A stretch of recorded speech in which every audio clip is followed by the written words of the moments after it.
भाई ये ट्रंप कुछ ऐसा करने का प्लान कर रहे हैं जो आज तक किसी यूएस प्रेसिडेंट ने सोचा तक नहीं है। हुआ यूं कि जो ईरान, यूएस और इजराइल के बीच में लड़ाई चल रही है, उसमें यूरोपियन कंट्रीज ने यूएस को अपने मिलिट्री बेसिस देने से मना कर दिया, क्योंकि यूरोपियन कंट्रीज को भी डर है कि अगर उन्होंने यूएस को मिलिट्री बेसिस दे दिए तो कहीं ईरान उन पे अटैक ना कर दे। तो इस बात से नाराज होकर रिसेंटली एक इंटरव्यू में ट्रंप ने यह कह दिया कि जब नेटो के मेंबर्स यूएस को इस लड़ाई में हेल्प ही नहीं कर रहे तो यूएस का नेटो में रहने का क्या मतलब है। नेटो एक ट्रीटी है जो 1949 में एस्टैब्लिश की गई थी, जिसमें यूएस और यूरोपियन कंट्रीज को मिला के टोटल 32 मेंबर्स हैं।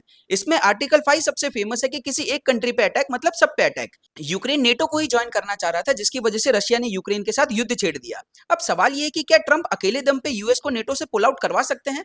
इसका जवाब है बिना कांग्रेस के सपोर्ट के नहीं, क्योंकि नेटो एक ट्रीटी है और कोई भी यूएस प्रेसिडेंट अपनी इच्छा से किसी भी ट्रीटी से पुल आउट नहीं कर सकता। दूसरा, जो बाइडेन की गवर्नमेंट ने 2024 में National Defense Authorization Act pass किया था, जिसके अकॉर्डिंग कोई भी यूएस प्रेसिडेंट को अगर नेटो से पुल आउट करना भी है तो उसको यूएस के सेनेट की 2/3 मेजोरिटी चाहिए। यूएस का सेनेट मतलब यूएस का पार्लियामेंट।